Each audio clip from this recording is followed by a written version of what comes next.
The desert, a barren extension of sand and stone. The desert is also dryness and heat. The desert evokes remote places, exotic countries, unexplored empty lands.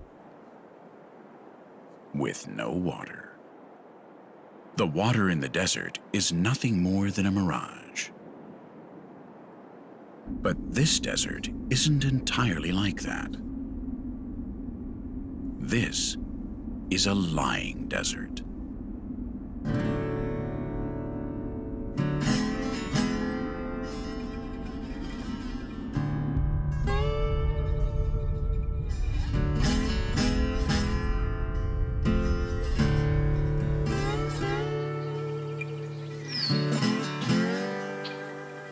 The Bardenas Reales are an exception among deserts. The biodiversity here is stunning, the kind you see on an island. But this is inland Europe, a continent of mountains, forests, and tundras, where marshes, rivers, lakes, and grasslands abound. In Europe, there are many ecosystems, but not many deserts.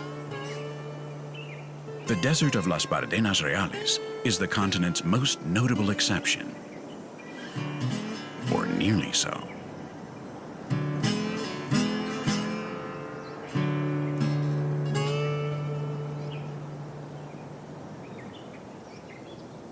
The Bardenas Reales are in the north of Spain, in a region that isn't exactly hot.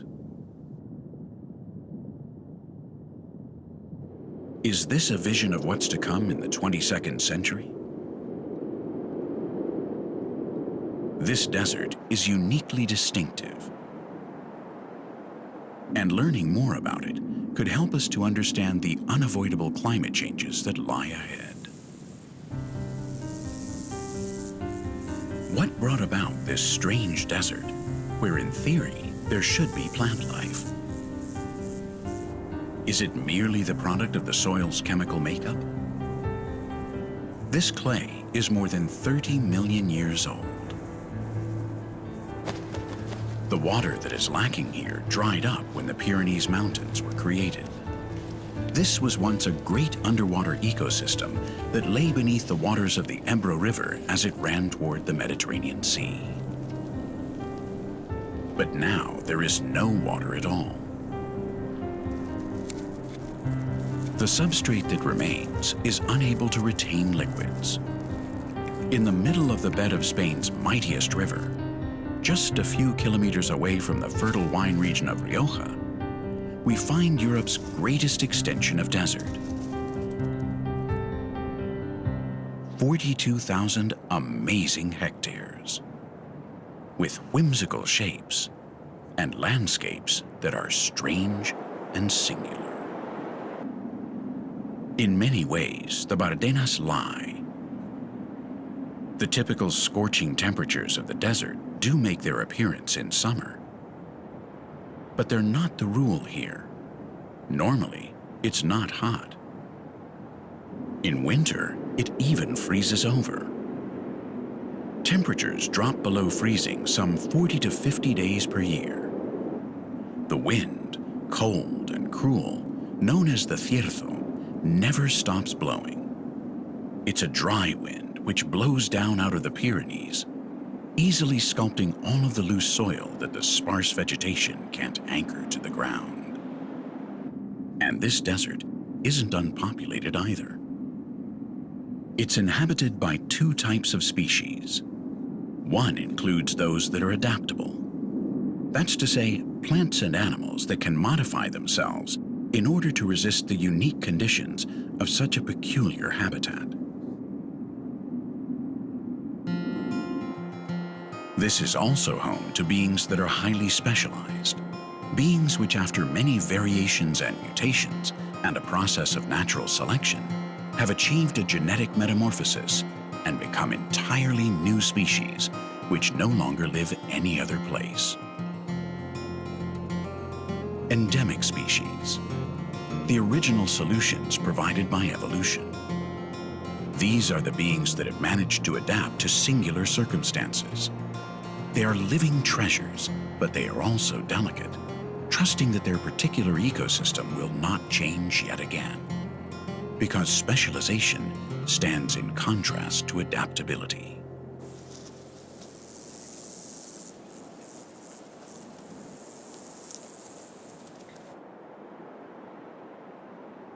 The lesser kestrel will fly over almost any open area.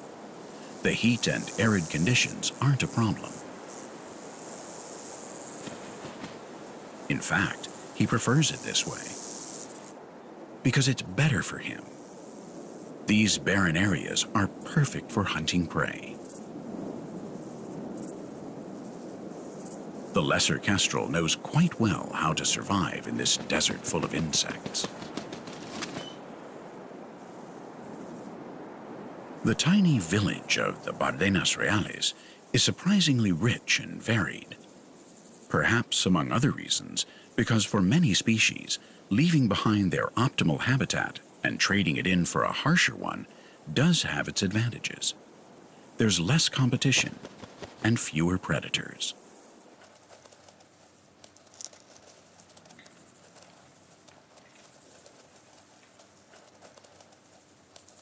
But colonizing a new space is no easy task, and it takes time. Here, the harsh climate, extreme temperatures, scarceness of water and humidity, sparse vegetation, and continual erosion of the soil make this a hostile environment. Learning to survive here implies a high death rate for the species. And once they have achieved success, those who didn't make it will be forgotten. But if more ecological niches follow this path of desertification, the species that triumphed here will be able to live with whatever changes global warming may bring.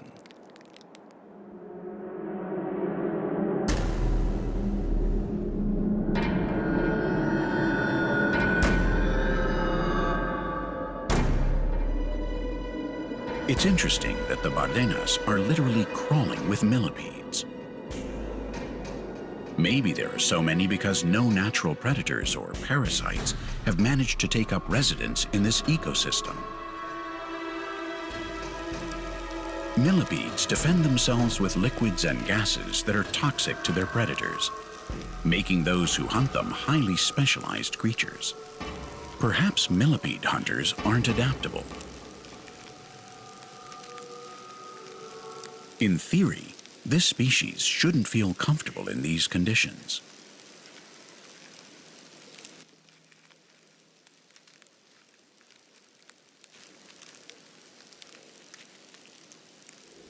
By contrast, this strange snouted grasshopper does fit the pattern of an authentic local inhabitant.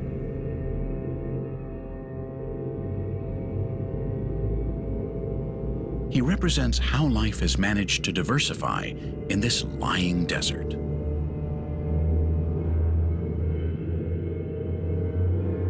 But what about the dragonflies?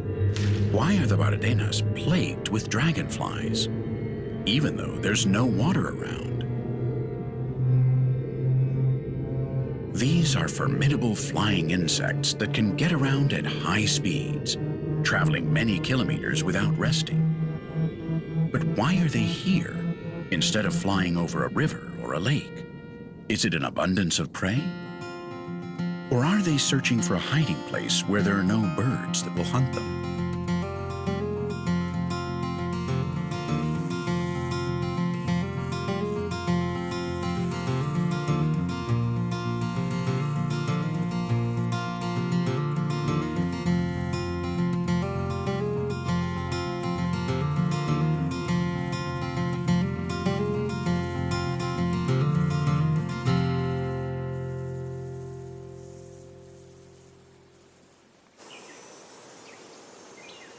There are also many birds in this desert. 125 species have been recorded. This is an enclave of extremely high ornithological value. A large part of this territory has been declared a special protection area for birds. If this woodchat shrike can raise its offspring in this desert, it's because this desert isn't unpopulated by any means.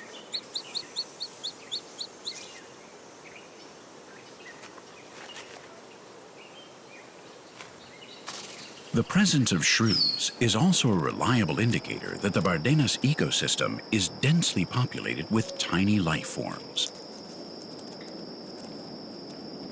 Shrews are one of the smallest mammals in the world, but their metabolism is so high that they are forced to ingest their own body weight every day. That's a lot of insects to hunt.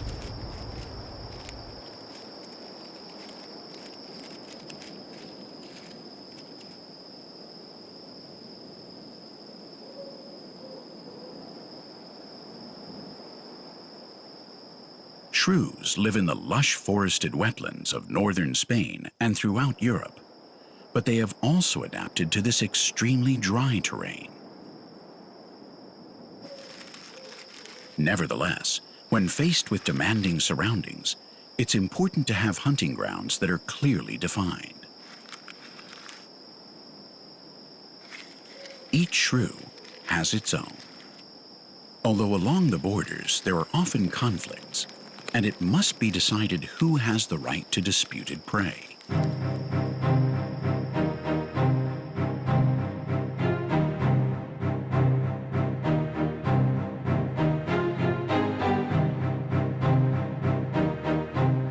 The shrew is armed with sharp, venomous teeth. One of the only venomous mammals in the world, the shrew can easily kill a rival in a fight. The reason they're willing to risk so much is that if they don't eat every 3 or 4 hours, they could starve to death.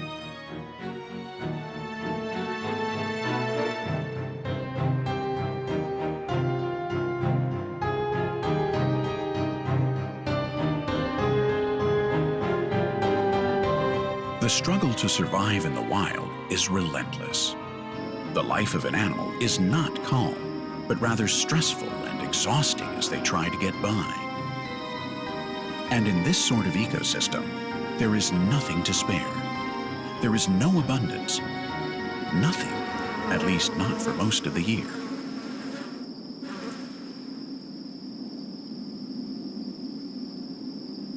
In any ecosystem, the presence or absence of water marks the rhythm of things. The Mediterranean climate has very little water, and there is even less in Las Bardenas. Clouds generally skirt this place, surrounding it, avoiding it. Not by much, but almost always. The average precipitation is below 400 millimeters per year.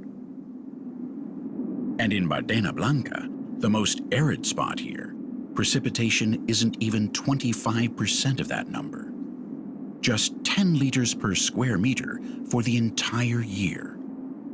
That rainfall is similar to most of the Sahara.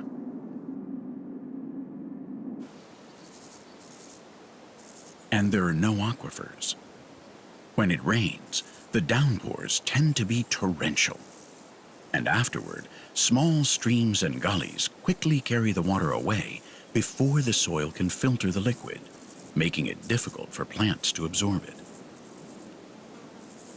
The animals that live at a distance from these streams don't have many opportunities to drink here.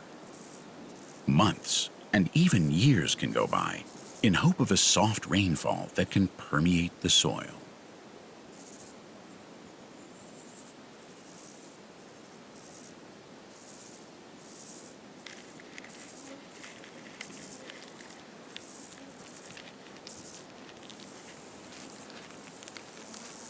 Snakes can survive in almost any corner of the globe, being better than anyone else at dominating their thirst and hunger. This type of ecosystem sometimes makes it necessary to fast for long stretches, going months without food. A ladder snake wanders about in search of tracks in the gorges and ravines of the Bardenas. This is no skinny snake. It's not out hunting. It would do that by hiding, stalking, waiting in the shadows. This must be a male in search of a mate. His tongue can pick up even the smallest molecule to figure out who is approaching. Not all snakes are alike. Here there are also smooth snakes and Montpellier snakes. The viper, on the other hand, hasn't been spotted here for years, although those animals are great at hiding. They have to be.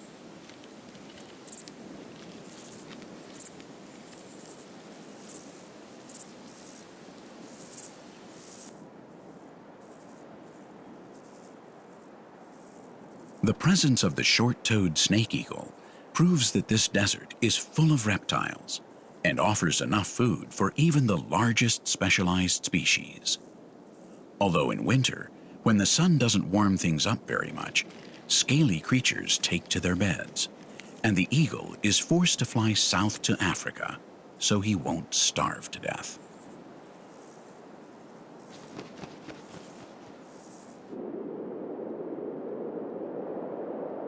The extreme erosion suffered by this landscape, almost entirely void of vegetation, results in incredible shapes that are precariously balanced.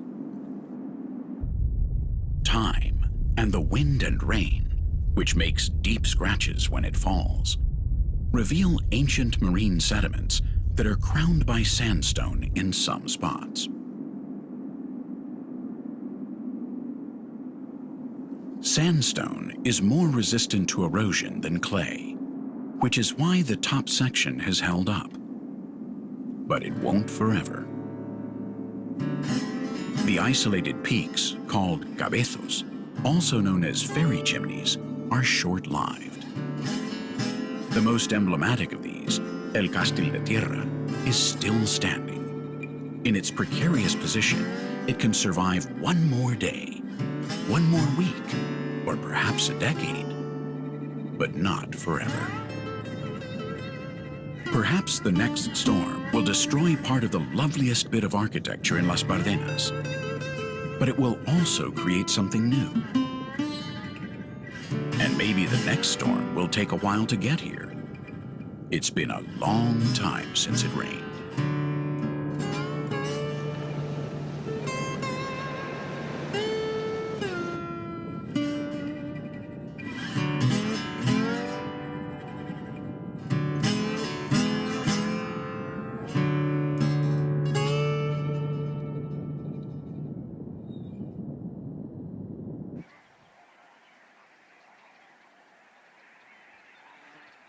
In the Bardenas, there is water only in the largest ravines. But this isn't rainwater. It's water from the Pyrenees that gathers here naturally, and which has managed to stay here with some help from humans, who have always planted crops here and brought their animals to graze. These ponds are so stable that this desert even receives visits from aquatic animals. Some birds have become accustomed to raising their young here. It's a phenomenon that isn't entirely natural, but almost everything on the planet is affected by the actions of man in some way.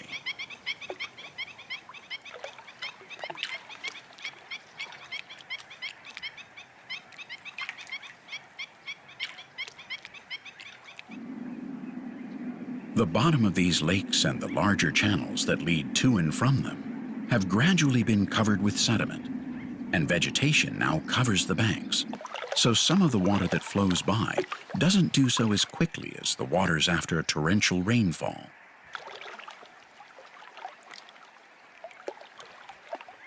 In some years, the most forgiving ones, these ponds even hang on until summer without completely drying up.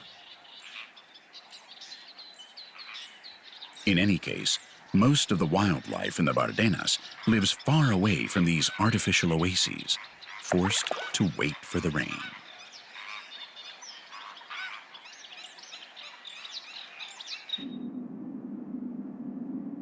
The clay cliffs, with their multitude of nooks and crannies, are ideal for the young of the demanding lesser kestrel.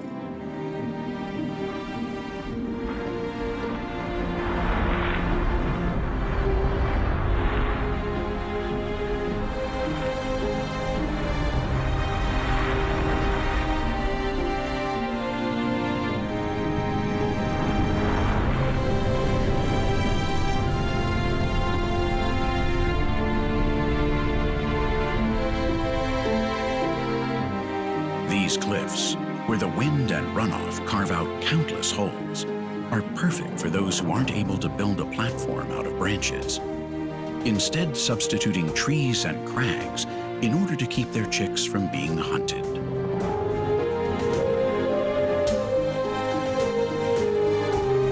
The lesser kestrel is a very adaptable bird. The abundance of prey and the fact that they don't have to build nests here means they have dared to inhabit the harsh desert lands, settling here.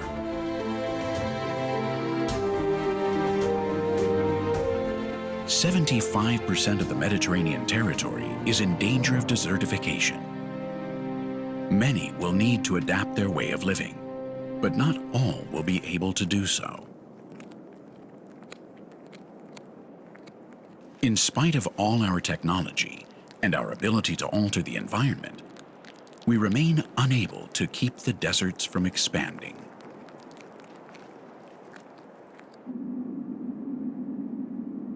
Las Bardenas are referred to as reales, or royal, because this was a territory that traditionally belonged to the Spanish crown.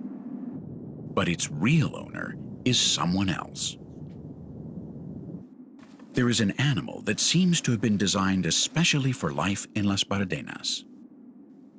Or shall we say, Las Bardenas seem to have been made for it. Its adaptations are perfect for prospering in this dry, sandy spot.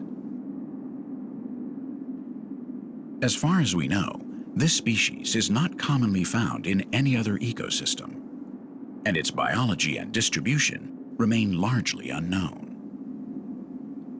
Nevertheless, here it's king. It's incredibly abundant, although its presence goes unnoticed by almost everybody. In every hole, beneath every overhang, in even the smallest corners with the finest sand, wherever there is a roof, vermilion larvae, or worm lions, build their traps. Cones of sand that no insect can escape from.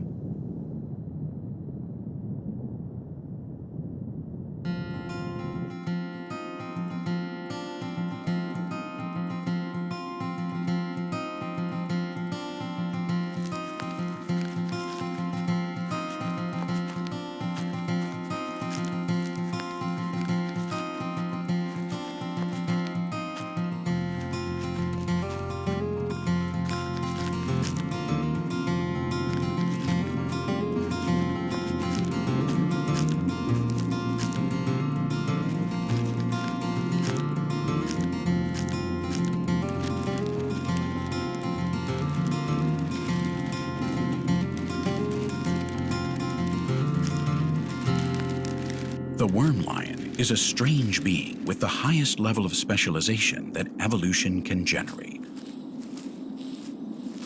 There is only one other species on the planet that shares this skill: the antlion. These are quite different families of insects, but amazingly, they have arrived at the same solution for survival and hunting ants. Normally, you won't find both species living in the same place. The one that has colonized Las Bardenas is the worm lion.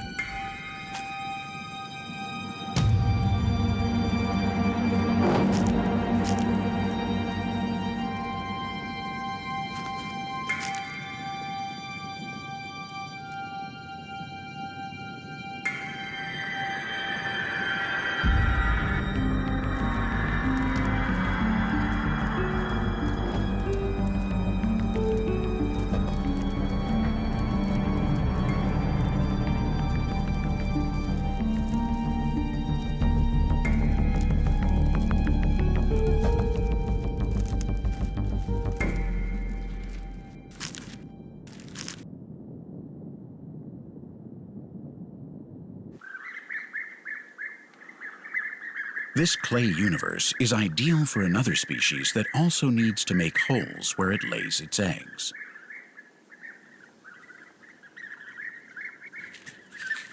The European bee-eater is objectively one of the loveliest birds on the continent, and perhaps beyond.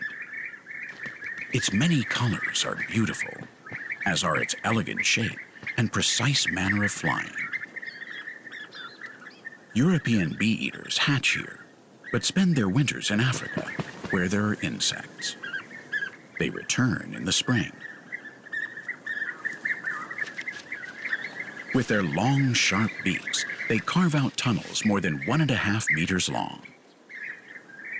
Then the males bring gifts to their mates.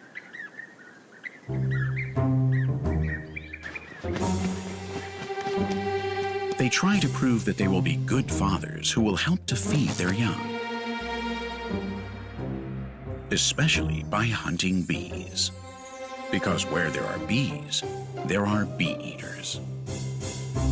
And in Las Bardenas, there are still wild hives.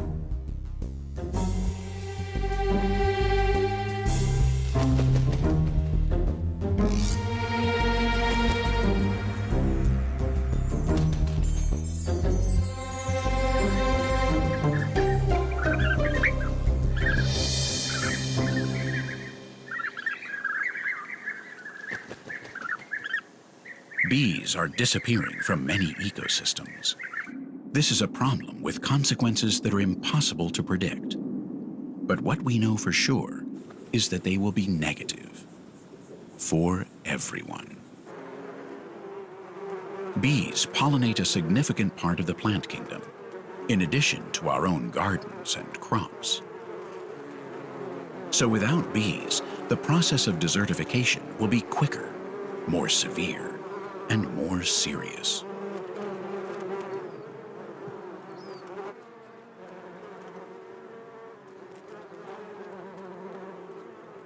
This gigantic wild hive is populated by about 80,000 honeybees.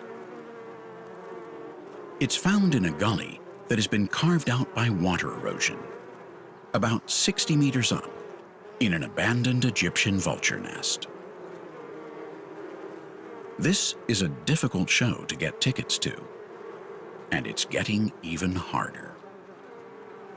It seems contradictory that bees choose to build their hives in the arid zone of Las Bardenas, where there aren't many flowers, and where they must fly great distances to find pollen. And while bees are believed to be quite sensitive to extreme temperatures, it's very hot here. It remains a mystery as to why bees emigrate here from many of their usual habitats. We have pointed the finger at global warming as being the main motivating factor, but here they are not bothered by the heat. The challenges the species is suffering from on a global scale must have various causes, which we need to uncover. It may be a combination of factors, as it usually is. We are using new insecticides and new technologies, and it could be that we are unable to calculate the real impact resulting from satisfying our own needs. But if we don't learn to do so, we will be forced to face the consequences.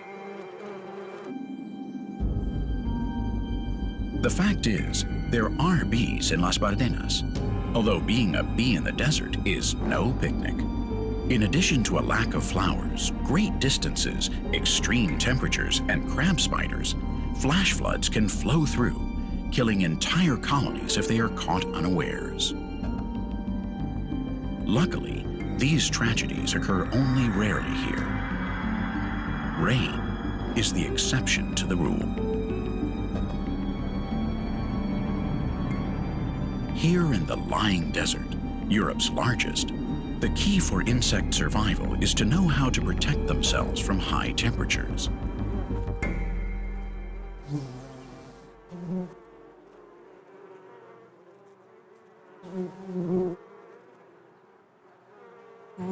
This latticework helps to provide a refrigerated entrance to the nests of some sophisticated potter wasps.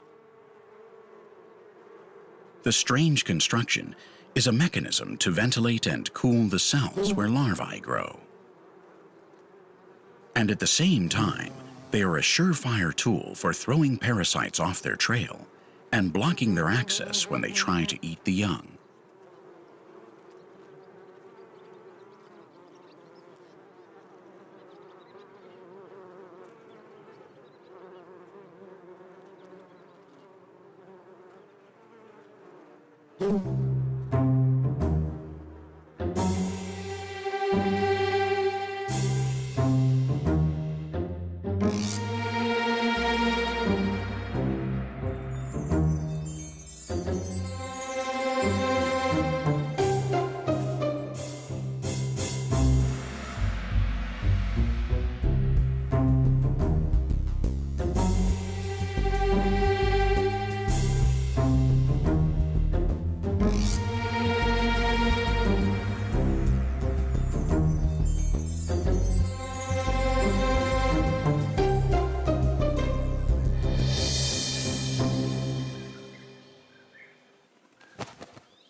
The Bardenas lie. This is a desert that is far from empty. Quite the contrary, it is full of life, and there's also water. In addition, it's cold here for much of the year. But despite being an unconventional desert, it's still just that, a desert.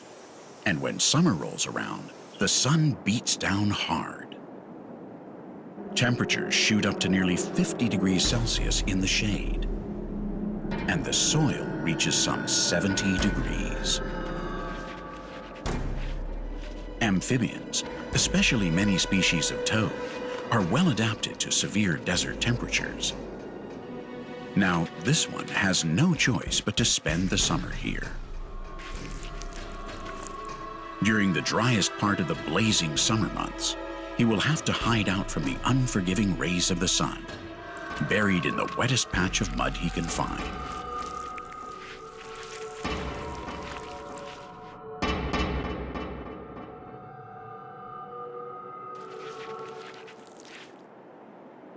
It's also puzzling that there are so many snails in Las Bardenas.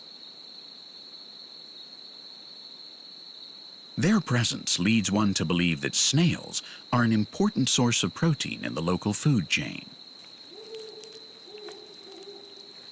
There's no doubt that these creatures, which must be covered in a moist mucous membrane, are better suited to a wet environment. But some snail species have adapted even to the desert, developing the ability to quickly start or stop their own metabolism. Depending on environmental conditions, if it's hot, they use their own mucus to seal themselves off inside their shells, conserving humidity for days, weeks, even months. Waiting for water. Water that is taking far too long this year.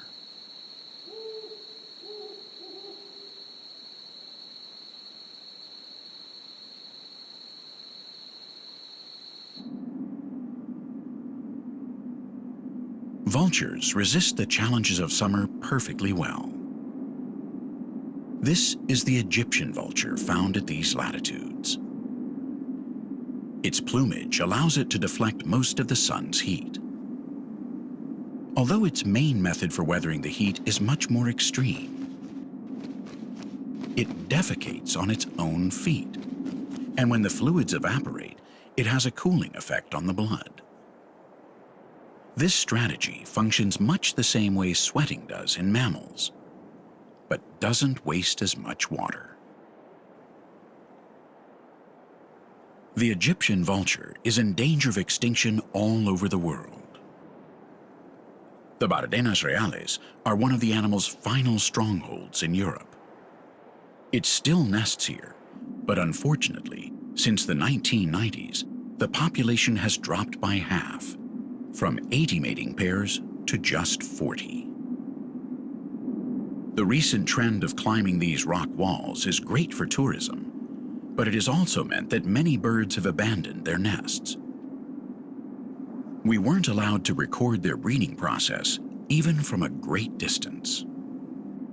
Perhaps we must rethink ecology itself.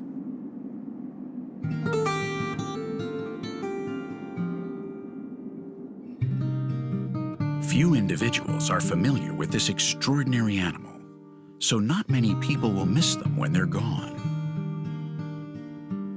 Not even the Ballenas reales themselves are known beyond the south of France.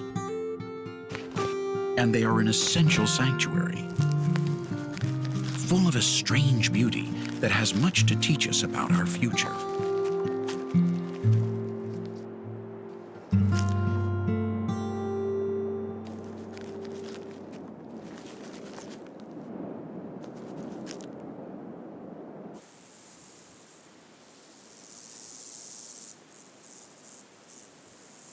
As the heat rises, everything dries out.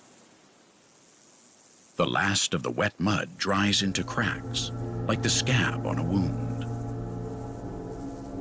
protecting those who have managed to bury themselves well. The lack of water brings together flocks of linnets and other birds, all parched.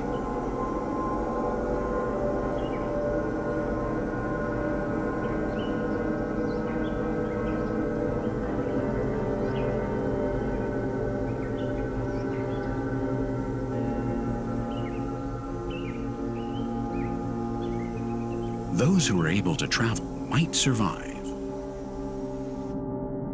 But those who remain here looking for water will not.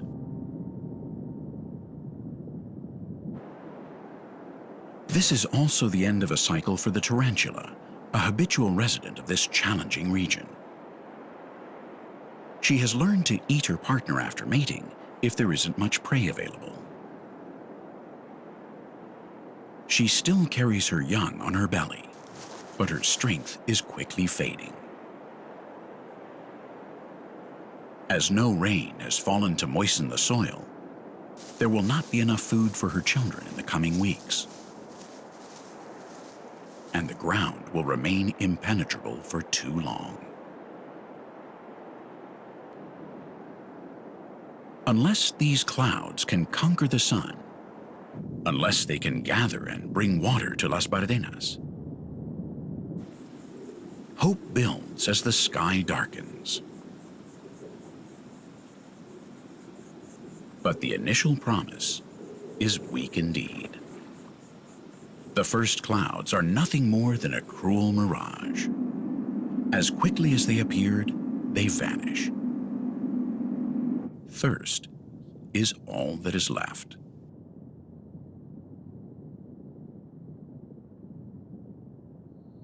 Temperatures are bearable only at night, providing respite for the inhabitants of this desert, which no longer lies. Only the scorpions are still active, but these are tough characters. They've been adapting to jungles and deserts for 400 million years. Now conscious of the lack of prey, they defend their territory fiercely, though they don't always resort to violence.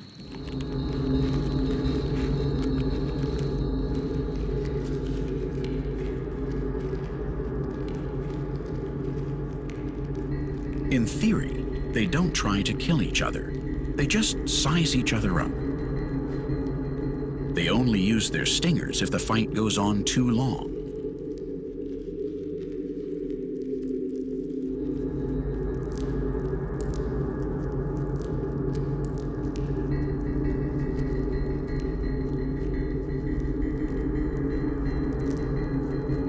Normally, it ends quickly in a draw.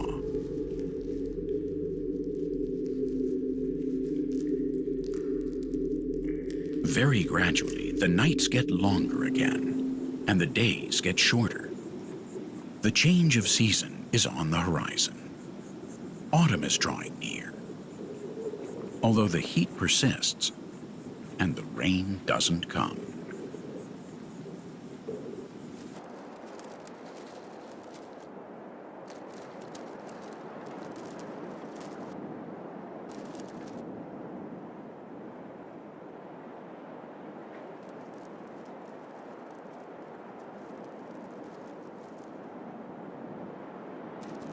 The shrew will need animal fat in order to survive the winter in a state of torpor, with no insects. But the swallowtail caterpillar knows how to defend itself.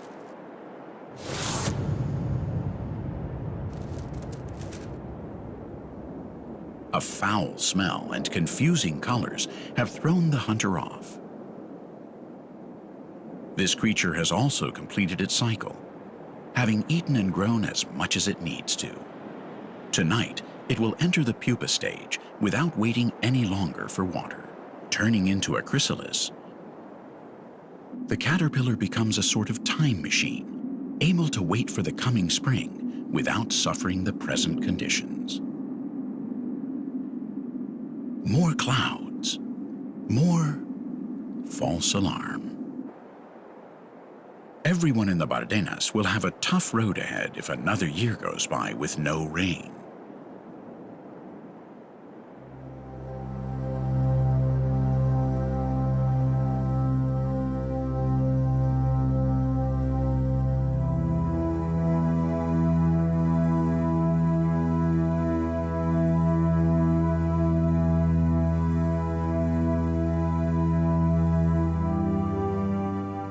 The tarantula returns to her burrow with most of her young. Now they all wait for water together in the doorway to their home. Their mother has accomplished her mission. Her own flesh will be sufficient for these 100 tiny tarantulas until the weather turns.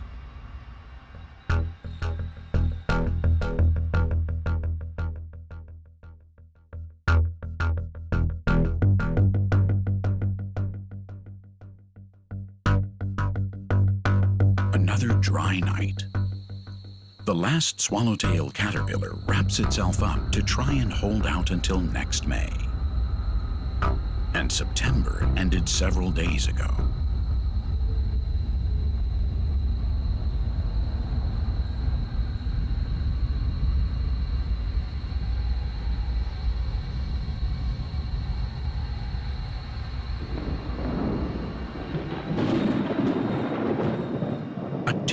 Tempest is brewing, but for the moment, it is nothing more than an electrical storm. Where there is lightning and thunder, is there also rain?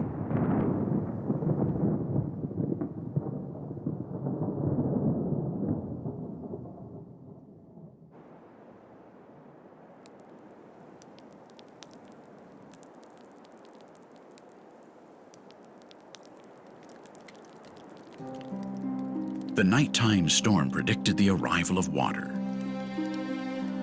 The moment is finally here. It rains at long last.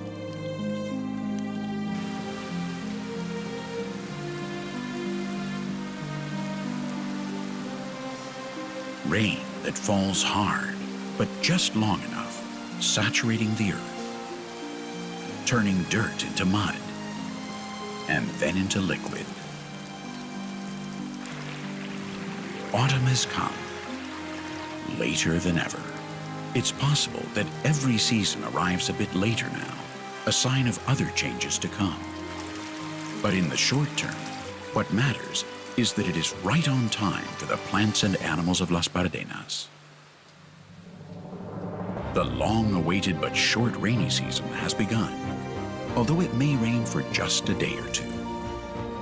The gullies act as natural pipes, generously distributing water throughout the ecosystem, but not for long.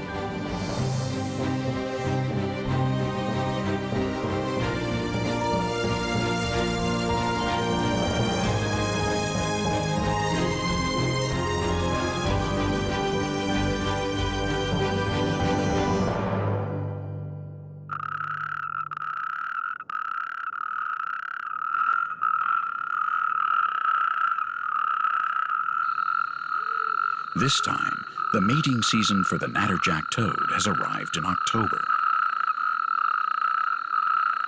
But for this population, the calendar is of no importance. It doesn't matter what month they breed in. The one essential condition is water. It may be that there are many males chattering, or perhaps the puddle is too small for all of them. The sound is deafening, but they don't get to make this call very often, only once a year at most, so this is a special occasion indeed.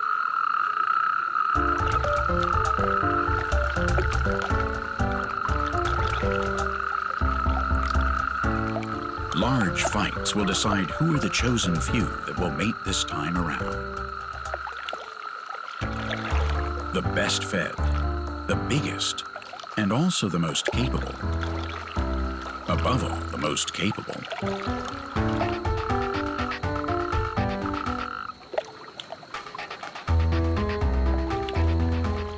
The slippery struggle ends when a male manages to embrace a female successfully. But sometimes they can get confused about the sex of their mate. At this point, they can only tell by the resistance offered.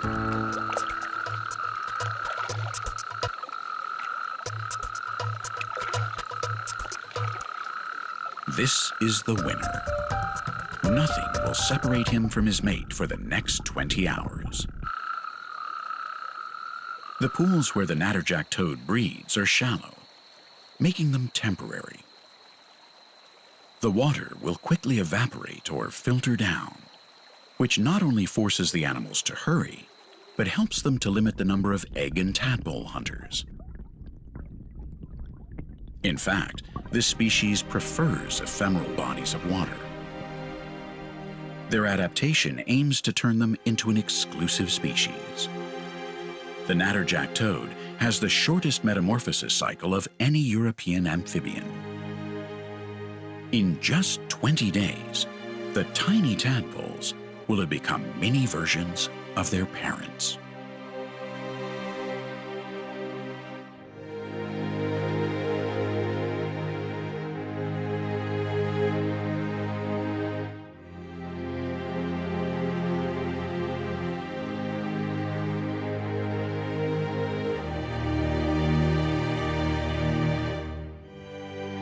There is another species that reproduces during the summer in other places. But here, it is adapted to the changing conditions of a desert that lies even about the seasons.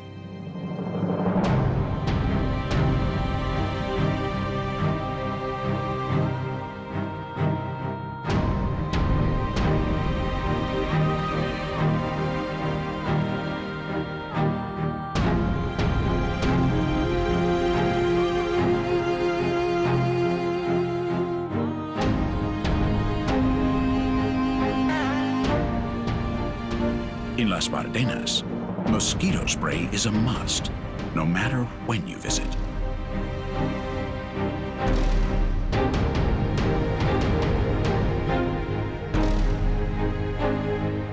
The rain has closed out another year in the Bardenas Reales, or has another year just begun. No matter how you look at it, this year's rain in Las Bardenas is already a distant memory.